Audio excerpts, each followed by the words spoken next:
बिस्मिल्लाहिर्रहमानिर्रहीम।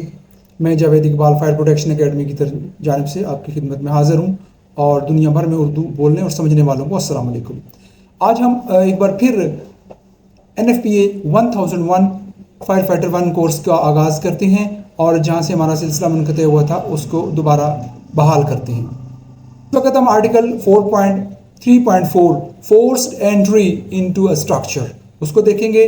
जब हमें बज़ोरे ताकत किसी कंपार्टमेंट में, किसी डिपार्टमेंट में एंटर होना पड़ता है तो उस वक्त ज़रूरत इस बात की होती है कि वहाँ पहुँच कर आग को जल्दी से जल्दी काबू किया जा सके और बुझाने की कोशिश की जाए। लेकिन दरवाजे बंद, खिड़कियाँ बंद, कोई रास्ता नहीं, दीवारें हैं, तो उस वक्त जब एंट्री करना होती है तो फायर फाइटर्स को किस तरीके से, किन आलात के साथ इस्तेमाल करना है, इस आर्टिकल के अंदर ये बताया गया है। इक्विपमेंट भी साथ बता दिए गए हैं और प्रोसीजर भी बता दिया गया है। फिर इसके बाद जो रिक्विजिट नॉलेज है वो भी बता दिया गया है कि टिपिकल डोर विंडोज़ और उनको अंडरस्टैंड करते हुए कि किस तरीके से उनके डिफरेंट डिज़ाइन होंगे और उनको समझते हुए हमने एंट्री करनी है और उस वक्त फिर हमने उन को किस तरीके से ओपन करना है। ये चंद टाइप्स आपके सामने दी गई हैं।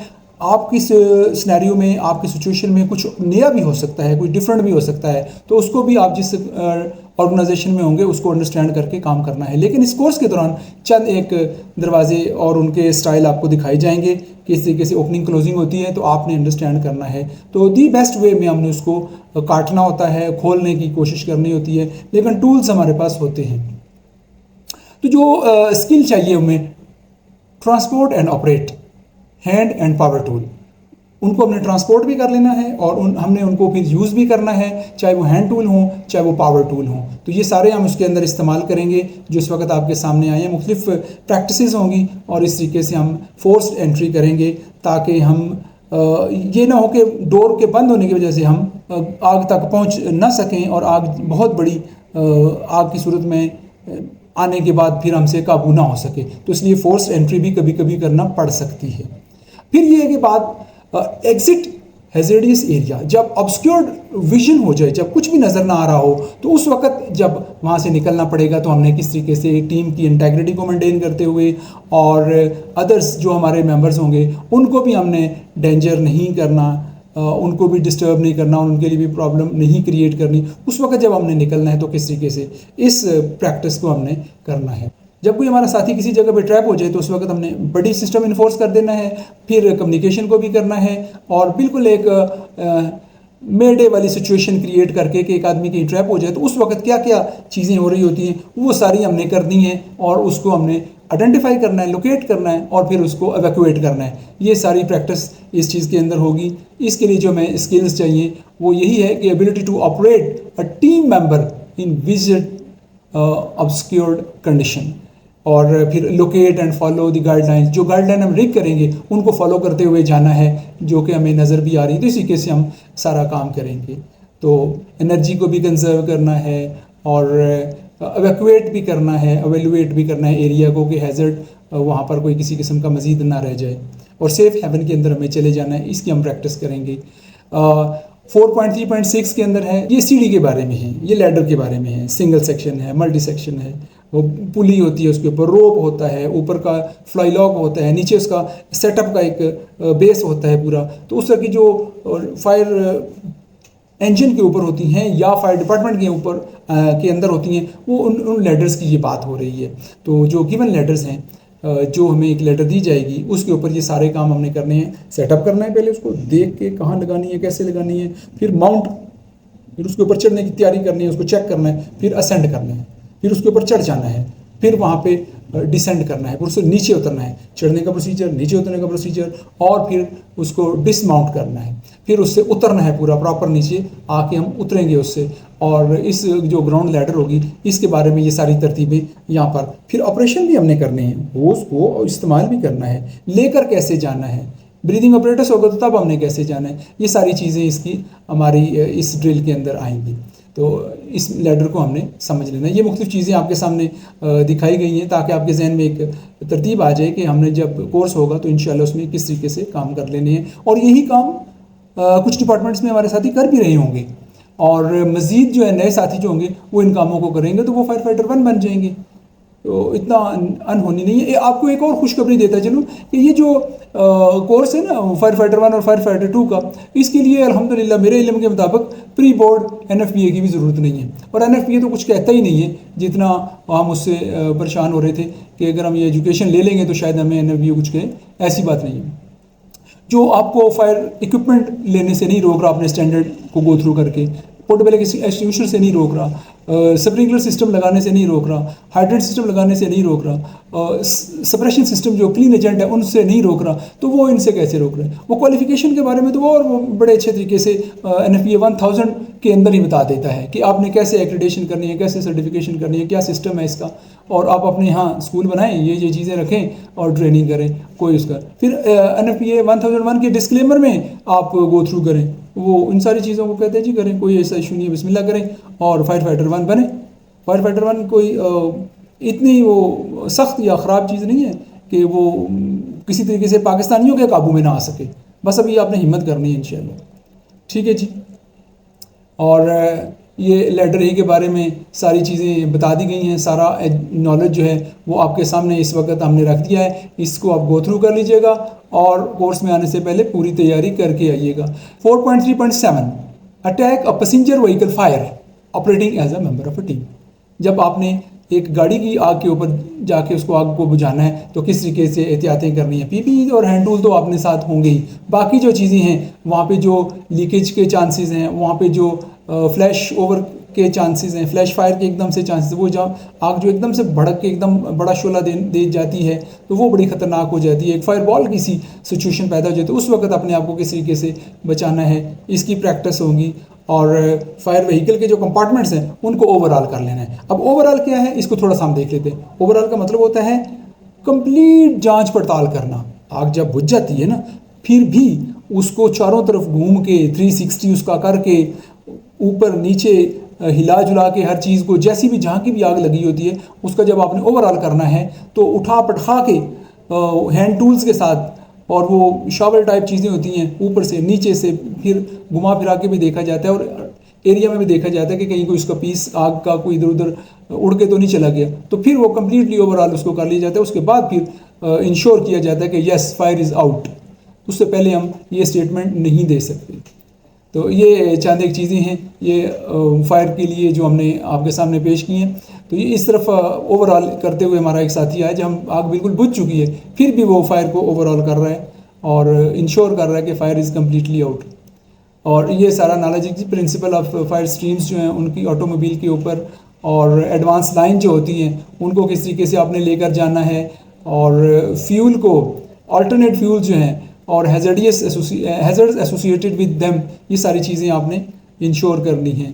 तो एबिलिटी इसमें ये चाहिए जी, access the control and leak fuels, और open close adjust and pattern of nozzles के ऊपर स्पेशली प्रैक्टिस होगी और देखा जाएगा कि 1.5 इंच की जो नोज़ल है, 38 mm की 1.5 इंच की जो नोज़ल है उसको हमने लेकर किस तरीके से अटैक करना है, और उसके साथ हमने डिफरेंट उसकी पोजीशंस देखनी है, जो ओपन कैसे करना है, इवन के वो जो उसके डिफरेंट डिज़ाइन बनेंगे फॉग, उसके जो डिफरेंट ऑपरेशंस हम करेंगे नोज़ल के साथ, वो उनको हमने इंश्योर करना है कि किसका कितना इफेक्ट हो रहा होता है, और अगर किस तरीके से अगर उसको गलत इस्तेमाल करेंगे तो उसका एडवर्स इफेक्ट आ रहा होगा, उसका एक ख़तरनाक रद्द-ए-अमल भी पैदा हो सकता है। तो ये सारी चीज़ें इसके अंदर आएंगी। फिर हम चलते हैं जी 3.8 की तरफ, जो कि हम पहले उस लिस्ट के अंदर देख चुके हैं जी। Extinguish fire in exterior class A material. Class A का मटेरियल बाहर कहीं पे पड़ा हुआ है, कहीं उसका ढेर लगा हुआ है, कहीं वो रैक के अंदर पड़ा हुआ है, या कहीं पाइल अप हुआ हुआ है, तो उस वक्त जो आपने उसके ऊपर फायर का अटैक करना है, बिल्कुल एक मास्टर स्ट्रीम बनाते हुए। मास्टर स्ट्रीम डिवाइसेस वो होते हैं जिस तरीके से हम जेट मार रहे होते हैं ना, तो that is called master stream. तो उस वक्त उसको यूज़ करना है और आग को बुझाना है, और spread of fire is stopped so that the exposure are protected and spread of fire is stopped. Collapse hazards are avoided. जो उसके एक तो उसका एक्सपोजर को प्रोटेक्ट करना है, ज़्यादा उसके देर सामने नहीं आना, और फिर ये है कि उसके स्प्रेड होने को रोकना है, और उसके जो कोलैप्स हैज़र्ड है कि गिरेगी, ऊपर गिर जाएगी या वो सामने और कोई ख़तरा नज़र आ रहा है तो उसको अवॉइड करना है, इसी के से इस आग को बुझाना है हमने। ठीक है जी। और अगर कहीं आर्सन का ख़तरा नज़र आता है, कहीं किसी ने खुद आग लगाई है वैसा महसूस हो रहा है, तो वो भी सीन्स हमने प्रोटेक्ट करने हैं। ठीक है जी। और ये सारी चीज़ें होंगी। और ये जो बात अभी कम्प्लीटली हो चुकी वो उधर थोड़ी डिटेल में आ रही है। वाटर के बारे में बताया जा रहा है, उसको थ्रो के बारे में बताया जाए, डिफरेंट टेक्निक्स उसमें बताई जाएंगी। तो ये सारी तरतीब वहाँ पर हम कोर्स में इंशाल्लाह करेंगे और आप भी अपनी जगह पे इसको करने की कोशिश करें। लेकिन एक थोड़ी सी चीज़ होगी कि इतने बड़े लेवल की आग लगाई नहीं जा सकती। गोरा साहब तो लगाते हैं, वो तो खर्चे करते हैं रज, और फिर लाखों में इस कोर्स की पेमेंट लेते हैं, इसलिए कि वो हर चीज़ फूंकते हैं। उनके यहाँ इतना इशू नहीं है और 5, 7, 10 लाख रुपया दे देना किसी के लिए कोई मसला भी नहीं होता। लेकिन हमारे यहाँ ये चीज़ें बहुत बड़ी मैटर करती हैं, तो इसलिए कुछ चीज़ों को हमें एजम्पशन पे जाना पड़ेगा और वो कंसिडर होती है। The ability to recognise inherent hazard related to the material configuration. Inherent जो होता है, जो छुपा हुआ होता है, जो उसका मख्फी ख़तरा होता है, उसको पहले देख लेंगे ये चीज़ किधर जा रही है आग और कहाँ कहाँ तक इसके फैलने के ख़तरात हैं और हम किस तरीके से इसको काबू कर सकते हैं। हमें मूव करना पड़ेगा, आग हमारा इंतज़ार नहीं करेगी। तो ये जी एक बेहतरीन area search and rescue. Search and rescue बहुत ज़रूरी होता है। सबसे पहले जाके करते हैं 4.3.9 conduct search and rescue in a structure operating as a member of team. तो सर्च एंड रेस्क्यू के अंदर सबसे पहले तो पर्सनल को बचाने की कोशिश करनी होती है और बाकी फिर प्राइमरी सर्च होता है, सेकेंडरी सर्च होता है। प्राइमरी सर्च के अंदर तो हम अंदर चले जाते हैं, एरियाज़ का हमें पता होता है, अपने डिपार्टमेंट्स में होता है, इतना ऑब्स्ट्रक्शन नहीं होती और हम सर्च एंड रेस्क्यू करते हैं और एवैक्यूएशन भी वो तो भी कर लेते हैं। और सेकेंडरी सर्च में डेब्रीज हो सकती हैं, कोई चीज़ आगे गिरी हुई हो सकती है, हमें लैडर लगानी पड़ सकती है और वहाँ पे फिर हमें जो डिफरेंट सिनेरियो और अननोन सिचुएशन होगी तो उसमें हमें सेकेंडरी रेस्क्यू की तरफ जाना पड़ेगा। तो सर्च एंड रेस्क्यू जो है इसके अंदर जो इक्विपमेंट हमें लेकर जाना है, फ्लैश लाइट लेके जानी है, फोर्सेबल एंट्री के टूल्स लेके जाने हैं, होज लाइन तो हमारी होगी कि हमें अगर आग मिल जाती है तो हम उसी को उधर ही इंगेज कर लें। तो ये सारी चीज़ें इसके अंदर और डिफरेंट टेक्निक्स इसकी आएंगी एवैक्यूएशन की और सारी चीज़ें बातें सारी इसके सामने आ रही हैं जी। ठीक है जी। यहाँ पर प्राइमरी एंड सेकेंडरी सर्च की बात हो गई है तो इसको भी हमने डिस्कस कर लिया है, देख लीजिएगा। फिर ये बातें सारी अगर लेटर की ज़रूरत पड़े तो उसको भी सेटअप कर लेते हैं। लेकिन बाकी जो है वो rescue fire fighter with functioning respiratory protection. अगर किसी का रेस्पिरेटरी प्रोटेक्शन काम कर रहा है तो उसको कैसे रेस्क्यू करना है, अगर किसी का काम नहीं कर रहा ब्रीदिंग ऑपरेटर्स तो किस तरीके से उसको एक्सटेंशन लीड दे के तो अपने बॉटल से उसको इंगेज कर लेना है। और एक आदमी जिसके पास कोई रेस्पिरेटरी प्रोटेक्शन नहीं है उसको वहाँ से एवैक्यूएट करना है तो कैसे करना है, ये सारी बातें हमने इस कोर्स के अंदर करनी है और इस आर्टिकल के अंदर। फिर ये जी 4.3.10 है, ये attack an interior structure operating as a member of team. तो इंटीरियर स्ट्रक्चर के अंदर जो अटैक करना है इसके अंदर तो काफ़ी सारी चीज़ें हैं जी। गिवन अटैक लाइन क्या चीज़ होती है, कैसी होती है, उसका डाया कितना होता है और पर्सनल प्रोटेक्टिव इक्विपमेंट तो आ ही जाएंगे उसके अंदर। टूल्स एंड असाइनमेंट, एक हर टास्क के अंदर एक असाइनमेंट ज़रूर दी होती है तो वो असाइनमेंट करवाई जाती है, एक टास्क करवाया जाता है, एक ड्रिल करवाई जाती है, क्योंकि ये सारा कोर्स जो है ये एक्सरसाइज बेस है, ड्रिल बेस है और इसके अंदर उस तरीके की थ्योरी नहीं है जिस तरीके से कि आप पंप के बारे में पढ़ते हैं या एक्सटिंग्विशर के बारे में पढ़ते हैं या किसी होज या सूट के बारे में कोई इन्फॉर्मेशन होती है। ये उस तरीके का NFPA स्टैंडर्ड नहीं है, ये प्रैक्टिकल है कि ये एक्सरसाइज होगी, उसमें ये इक्विपमेंट होगा और इस तरीके से आपने काम करना है और ये स्किल आपके लिए, ये नॉलेज आपने पहले ले लेना है। तो उसके बाद फिर आगे उसको प्रैक्टिकल करवाया जाता है। तो ये सारी चीज़ें आपने, अच्छा यहाँ पर जब आप जा रहे होते हैं तो एज अ टीम जा रहे होते हैं और बिल्कुल एक एरिया के अंदर ऑपरेट करते हैं और हिडन फायर्स भी समटाइम्स आ सकती हैं, उनको भी कंट्रोल करना होता है और फिर आप जो इंटीरियर फायर है उसको आप कंट्रोल कर रहे होते हैं। ये सारी चीज़ें इसकी हमने बता दी। पहले भी नोज़ल की बात हुई थी कि उसकी स्ट्रीम्स, टाइप, डिज़ाइन ये सारी यहाँ पर भी इस्तेमाल होंगी। और गोरा साहब का एक ख़ास अंदाज़ है जी कि वो एज्यूम नहीं करते कि जब फायर के लिए जाएंगे तो सूट तो पहनना ही होगा ना, ब्रीदिंग अप्रेटस तो होगा ही होगा ना, पोज तो लिया ही होगा ना, नहीं, वो हर चीज़ को एनलिस्ट करते हैं और हर दफ़ा मिलती जुलती एक्सरसाइज के अंदर भी वो पूरी लिस्ट उसी तरीके से लेकर चलते हैं और जाना भी चाहिए। It's good practice. SOP इसी चीज़ का नाम है। एक चीज़ की SOP, दूसरी चीज़ की SOP, तीसरी चीज़ की SOP। तो अगर कुछ चीज़ें ओवरलैप हो रही हो तो उनको एज्यूम नहीं करता, फॉर ग्रांटेड नहीं लेना होता। तो उन चीज़ों को हम इस तरीके से लिस्ट करते हुए जा रहे हैं और यहाँ पर भी चीज़ों की थोड़ी सी रिपीटेशन आपको फील हो रही है, लेकिन वही चीज़ें हैं क्योंकि एक्सरसाइज डिफरेंट हो गई। अब ये चीज़ है जी 4.3.11 perform horizontal ventilation on a structure operating as a part of. तो जब आपने हॉरिजेंटल वेंटिलेशन लेनी है तो फिर ध्यान रखना है कि कहीं फायर की वजह से कहीं वो बैक फायर ना हो जाए। जब आपने इसके टूल्स इस्तेमाल करते हुए उसको बिल्कुल सामने या करीब आके या बिल्कुल ऐसी सिचुएशन में कहीं आपको इसको ऑपरेट करना है, तो ये देखना है कि ऐसी सिचुएशन ना हो कि आप उसके शिकार हो रहे हो और आप उसके अंदर ट्रैप हो रहे हो, क्योंकि इसमें अगर स्मोक फिल्ड है और टेम्परेचर बहुत ज़्यादा है और आग काफ़ी देर से लगी हुई है और आप कोई डोर ओपन करते हैं तो वो फायर बॉल भी बन सकता है और उसी को, तो उस सूरत में कहीं बैक ड्राफ्ट का ख़तरा ना हो जाए, तो बैक ड्राफ्ट से भी बचना है और इस तमाम काम को भी करना है और वेंटिलेशन ले लेनी है। फिर सिचुएशन देखते हुए कि किस पॉइंट से कैसे किस टूल के साथ आप कट करेंगे और वेंटिलेशन लेंगे। ये हॉरिजेंटल वेंटिलेशन जो होती है उसकी बात हो रही है। विंडोज़ ही टूटेंगी और दीवार ही टूटेगी इसमें। इसके अंदर जो हॉरिजेंटल हम करेंगे वेंटिलेशन, मैकेनिकल होगी, हाइड्रोलिक वेंटिलेशन होगी और इन चीज़ों को वेंटिंग को इंश्योर करना है कि वो टाइमली हो जाए ताकि कोई बहुत बड़े ख़तरे की तरफ ना जा रही हो चीज़। The relationship of oxygen concentration to life and safety and fire growth, इन चीज़ों को देखना है कि ऑक्सीजन आएगी तो फिर फायर ग्रोथ भी हो सकती है और लेकिन अगर वो बहुत ज़्यादा स्मोक भर जाए तो उसका एक अपना डेंजर होगा, उसको भी कंसिडर करना है। तो बड़ा टेक्टफुली यहाँ पर हैंडल करने की ज़रूरत होती है।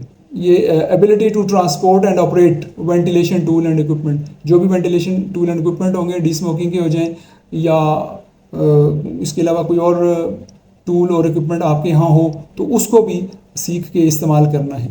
फिर ये है कि अब 4.3.12 perform vertical ventilation on a structure. तो एज ए टीम मेंबर जब आप वर्टिकल करेंगे तो वर्टिकल में तो छतों से ही उस चीज़ को काटा जाता है और उधर ही स्मोक को एग्जॉस्ट करवाया जाता है और उसमें आपने एहतियात करनी है और अपने आप को भी बचाना है और वेंटिलेशन बैरियर्स जो हैं उनको रिमूव करना है और जो स्ट्रक्चर है उसको काटना तो है लेकिन स्ट्रक्चरल इंटेग्रिटी मेंटेन रहे, ये ना कि वो बिल्डिंग ही गिर जाए या वो स्ट्रक्चर ही गिर जाए, तो उसका बहुत ज़्यादा ख्याल करना है।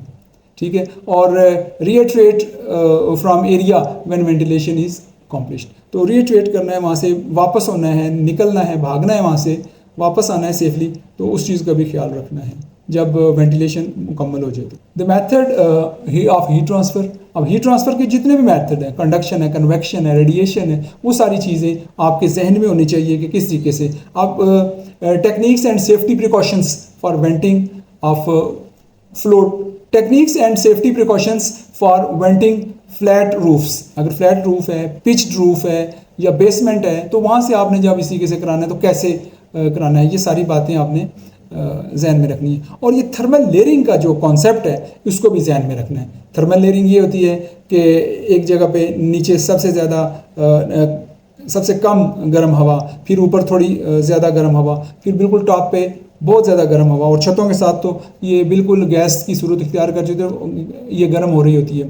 तो ये जो लेयर्स बन रही होती हैं एटमॉस्फेयर में या उस वर्क प्लेस पे या उस रूम के अंदर, उस कंपार्टमेंट के अंदर, तो उनका आपने ख्याल रखना है, उन चीज़ों को केयरफुली लेना है और बिल्कुल बेध्यानी और बेहतियाती और थर्मल लेयरिंग का अगर कॉन्सेप्ट नहीं होगा तो आप उसका शिकार बन सकते हैं। Ability to transport and operate ventilation equipment, ठीक है जी, इन चीज़ों को होस्ट वेंटिलेशन टूल रूफ, और होस्ट करने के लिए नॉट्स भी चाहिए, आगे फिर आ रही हैं नॉट्स के कैसे लगवाते हैं, कैसे कौन कौन सी नॉट्स होती हैं, और cut roof and flooring material to vent the, तो ये सारी चीज़ें वहाँ पर कोर्स में आएंगी कि कौन सी छत काटनी है, कहाँ की काटनी है, किस जगह पे काटनी है। गोरा साहब तो कमरा सा बना देते हैं और उसको कटवाना शुरू कर देते हैं और वो सारे पैसे देते हैं ट्रेनिस, ठीक है जी, वो कास्ट इन पे डाल देते हैं। और हमने जब कोर्स कराना है तो हम देखेंगे कि हमने क्या चीज़ कटवानी है, कैसे लेकर चलना है, कितने पैसे खर्च करने हैं। 4.3.13 ओवरऑल अफायर सीन, इसके ऊपर बात पहले हो चुकी है कि ओवरऑल कैसे करना है, और हैंड टूल्स होंगे तो उनके साथ कैसे है, अटैक लाइन के साथ कैसे है, फ्लैश लाइट होगी तो कैसे, पूरे सीन को देखना है कि जब आग हम कहते हैं बुझ गई तो फिर भी घूम फिर के उसको इंश्योर कर लेना, देख लेना है कि कितनी सारी आग बुझी, कहाँ पे बुझी, कैसे बुझी, ये सारी चीज़ें हमने देख ली, इसके ऊपर बात भी कर ली। आगे चलते हैं जी। 4.3.14 conserve property as a member of team, property को बचाना है, और ये स्टारवेशन टाइप एक अमल होता है और हम उसको बचा रहे होते हैं, और जितना भी हम प्रॉपर्टी बचा सकें, एसेट्स बचा सकें, उतना ही एक तो फ्यूल कम हो रहा होता है और दूसरा चीज़ें बच रही होती हैं। ठीक है जी। और इसमें the purpose of property conservation is to value the public, बंदों को भी वैल्यू हो जाए, पब्लिक आवाम को भी वैल्यू मिले जी उनको। Method use for method used protect property, types and uses of salvage operation, किसी को सॉल्वेज ऑपरेशन कहते हैं कि जो इंपॉर्टेंट चीज़ है वो पहले उठानी है, इंतहाई इंपॉर्टेंट को पहले, फिर इंपॉर्टेंट, फिर ज़रा हल्की, और फिर बिल्कुल, और अगर बिल्कुल नॉर्मल हो तो वो तो अगर कोई जल जाती है तो फिर जल्दी।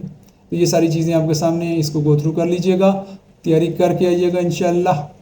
और रिक्वायर्ड स्किल्स हैं जी, ability to cluster furniture, ability to cluster furniture, deploy covering material, roll and fold salvage cover and use. तो ये हम आपको चीज़ें देंगे, प्लास्टिक के होंगे, कैनवस की चीज़ें होंगी जो कि कवर होंगे, जो कि उस मटेरियल के ऊपर डाले जाएंगे, उसको सेव किया जाएगा ताकि आग जो है ना इनकी तरफ ना आए, उनको उठा के हम रखेंगे, कुर्सियाँ निकालेंगे, फर्नीचर निकालेंगे, बाहर लेकर आएंगे। तो ये सारा काम वहाँ पे फायरमैन ने करना है, जो पहले करते रहते हैं और एक्चुअल फायर में कर चुके हैं, दैट्स गुड, वरना बाकियों के लिए भी तो ये चीज़ें होती रहती हैं।